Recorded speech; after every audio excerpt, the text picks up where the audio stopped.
already. Because it's one of those things where we've always had this debate. To me, it's always been the best way to utilize your body to use the terpene is through ingestion, because the edible line is mine, and then they've always told me it was smoking. So can you clarify that for us? Sure. I mean, bioavailability, you can reach bioavailability in different formats. It's just really, but to answer your question, like the quickest way, like inhalation through the nostrils, inhalation through the lungs, is probably the most quickest bioavailable way to ingest. I mean, look, when you're smelling things, almost anything that you're smelling, if you can smell it, those molecules are literally going into your body. And a lot of times when you're smelling something like a flower or a fruit or something like that, you're literally ingesting terpenes. And so, yes, the bioavailability is probably most efficient when you're inhaling.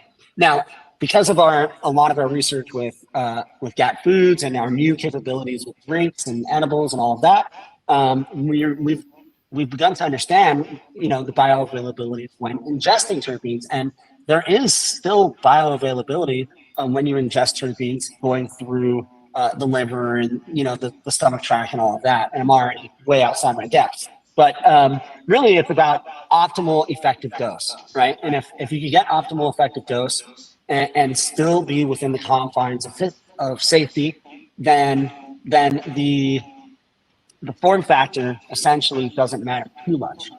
And what I mean by that is, like, look, maybe it could be like a half of a milliliter or something like that, right? I'm making things up now. To inhale to get some sort of effect with the terpene, and then maybe it's like 15 milligrams to ingest to get a similar or the same effect. Does that make sense? It does. Well, a little bit more. Yeah. We want to utilize your receptor line in an edible format, because our research so far has showed us, and even I'm going to bust on this one, little Julius. I believe Eybna's website even talks about the first best way for it to have the longest lasting effect is edible.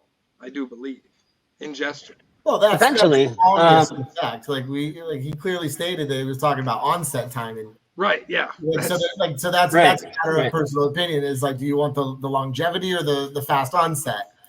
Well, if I'm looking for a sleep, exactly. If I want to dose myself for sleep, I know you guys got a specialty blend for sleep. Actually, we've got your specialty blend coming for sleep.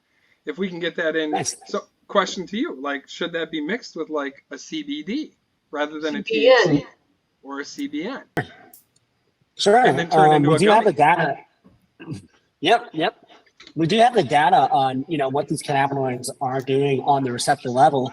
And, we're happy to share that, with folks like you guys who we have a great partnership with. And there's a lot of I hate the word misinformation, but, as far as the cannabinoids that are actually doing these things, for example, a lot of the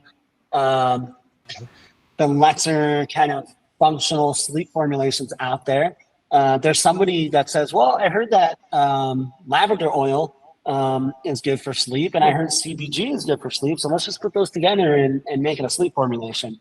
Well, the essence of lavender oil is linalool, and that might be good for relaxation, but there's a lot of other terpenes that are going to contribute to that effect a little more than just linalool. And then I'm not even sure if CBG is really the right minor cannabinoid to attack that. So I'd be happy to share with you our findings as far as the cannabinoids. Unfortunately, we can't sell cannabinoids, being that we're Israeli, but there is some really interesting stuff in regards to that. And actually, the receptors we want to hit for sleep from our research is essentially the GABA 132 receptor. Hope maybe somebody's writing this down and can do their own research. The A2A receptor and the CB1 receptor. And that's because, obviously everyone knows the CB1 receptor because THC is activated by the CB1 receptor. And I regularly take THC for sleep because it's known to be a sleep aid, THC itself. The A2A receptors regulate motor activity in the sleep-wake cycles. And I believe GABA 132 activation mediates sleep as well. So if you were to take all three of those receptor-specific formulations that we call by the same name of the receptor and blend those together, now we know that we're activating all three of those receptors. Can I say you're genius? and then- You're genius, by the way, because Corey and you guys working together, we have some of that on its way to us right now to play with.